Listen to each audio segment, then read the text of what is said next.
Hi Year 8, welcome to week 5, which is our last week in our study of love poetry. So this week we're going to be looking at the poem Afternoons by Philip Larkin. Make sure you've got all of the normal things with you: copy of the fact book, copy of the poem, pen, pencil, highlighter, and then we're ready to begin.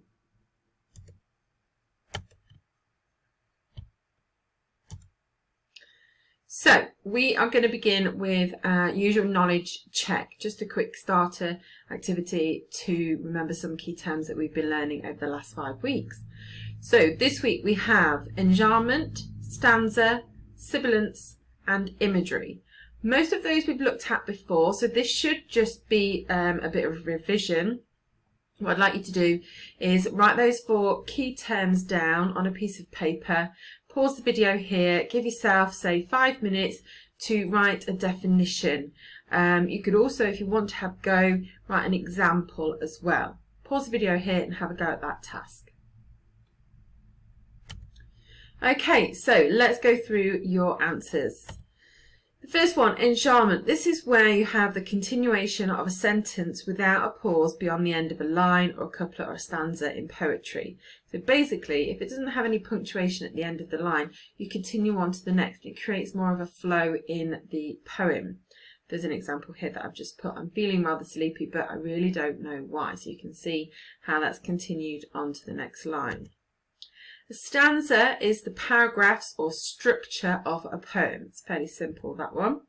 Sibilance. When we looked at this the other week, we talked about how it's the way that certain words are stressed or strongly stressed deliberately to produce a certain sound from your mouth, from your lips and your tongue. So it produces that sort of hissing sound. So the example here is 7 silver swans. It's usually that S words that create that sibilance.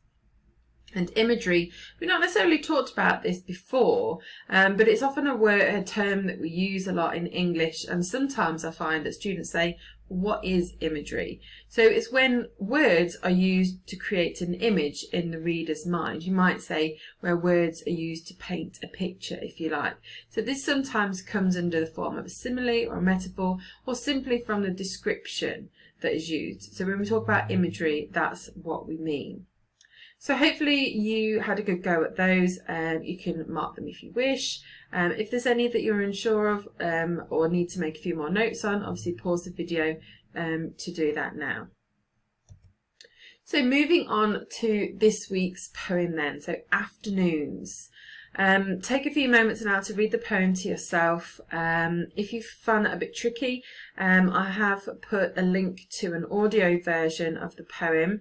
It's actually read in this YouTube video by the poet himself.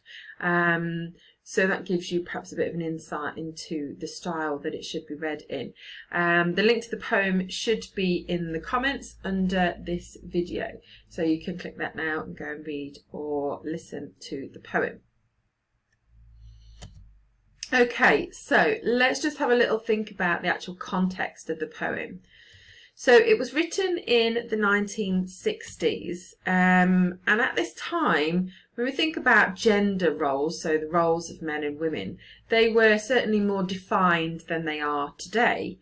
So women were expected to dedicate themselves to raising children, looking after the home, while men were the ones to go out to work. So fairly different to today, and Philip Larkin in his poem explores some of these gender roles. So in this poem he considers how women's lives appear unfulfilled, and that they're controlled by their children and possibly abandoned by their husbands as they go off to work and leave them to raise the children at home. So Larkin's poetry celebrates ordinary details of life. His work often looks at the idea of passing time and passing youth and the idea of growing up. Interestingly, Philip Larkin himself, he never married or had children. So all of this poem is observational. He's not talking about his own experience. This is just what he sees of other people and his impression of marriage and family life. So what is the poem actually about? So it reflects mainly the subject of marriage, but it also looks at Larkin's view on young mothers as they watch their children playing in a playground. He sees them as unfulfilled, and as a result, the poem almost has a sort of melancholy or sombre tone to it. It feels a bit sort of sad, I suppose. And overall, the poem addresses the passing of time and relationships. So that is our focus. So we're going to go on to our analysis now. Make sure you have the poem in front of you. You've got your highlighter and a pen to make some annotations and notes as we go through. Summer is fading. The leaves fall in ones and twos from trees bordering the new recreation ground. In the hollows of afternoons, young mothers assemble at swing and sandpit, setting free their children. So in this first stanza, we begin with a reference to the season. So it refers to summer, but that it's fading. So it gives us this idea of the passing of time. It goes on to describe the leaves falling in ones and twos. So this is use of what you might call natural imagery. So the use of that phrase, leaves fall in ones and twos, seems to mark the arrival of a new time in the women's lives, in the mothers' lives. So they're aging themselves. Use of this adjective here when it says in the hollows of afternoons. So the use of that adjective could suggest that the women's lives are empty and that their only sort of purpose is to raise the children. Use of sibilants here, swing and sandpit and setting free their children. If you read that aloud to yourself, you'll really hear that.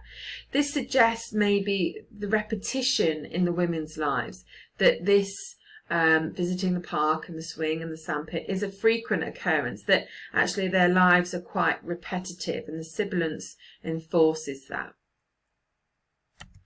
So on to the second stanza. Behind them, at intervals, stand husbands in skilled trades, an estate full of washing, and the albums lettered Our Wedding, lying near the television. Before them, the wind is ruining their courting places. So we've got quite a lot of what you might call domestic imagery here. It talks about an estate full of washing. Obviously the mothers, they have a lot of washing to do, and it's that kind of monotonous and boring lifestyle. But it also, the domestic imagery shows their life is reinforced by these gender roles I was talking about before. So the women assemble with their children while the men are in skilled trade. So it shows that definite divide between the men and the women.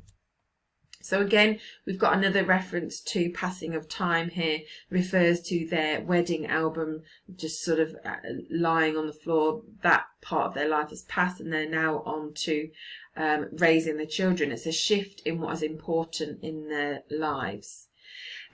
You'll see here at the end of this stanza, we've got use of enjambment. You would probably expect at the end of a stanza to have a full stop before it moves on, but this continuation into the next stanza could suggest that even though the lovers change, the cycle continues, that this is kind of a repetitive thing in most people's lives.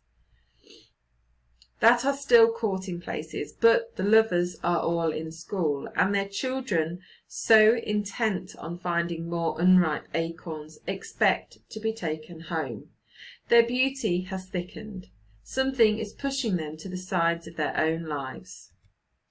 So this is kind of an idea here that the love in their relationship has changed. The focus has shifted to onto their children rather than them as a couple and their marriage. So the love has shifted.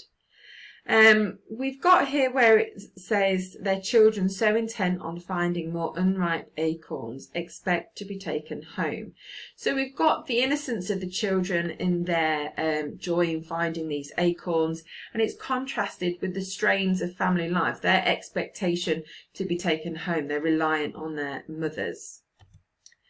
So where it says here, their beauty has thickened, it's talking about the mothers. And again, this reflects the passing of time, as it suggests the aging process. So their beauty is still there, but they've changed. They're not quite the women that they were in their youth.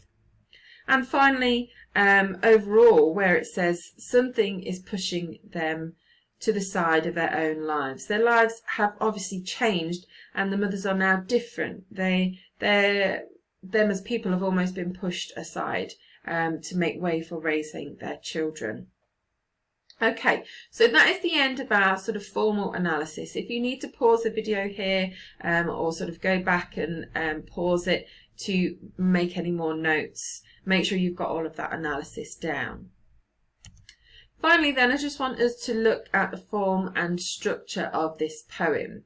So it quite clearly has those 3 stanzas. You can identify that in the way that it's on your page, you can see it. But it helps us to understand Larkin's ideas and his thoughts as the way that he structured it. So the first stanza establishes the setting. So there he talks about the seasons and the changing time, and Larkin's cynical view on marriage. The mothers appear isolated and empty. In the second stanza, it moves on to individual lives and shows how the mothers are perhaps unsupported by their husbands and this definite gender roles in society. And by the third stanza, the women are kind of hardly the focus. It focuses more on the children, and they're pushed aside of their lives. What you could do here is go through and just identify how those changes are shown through those stanzas.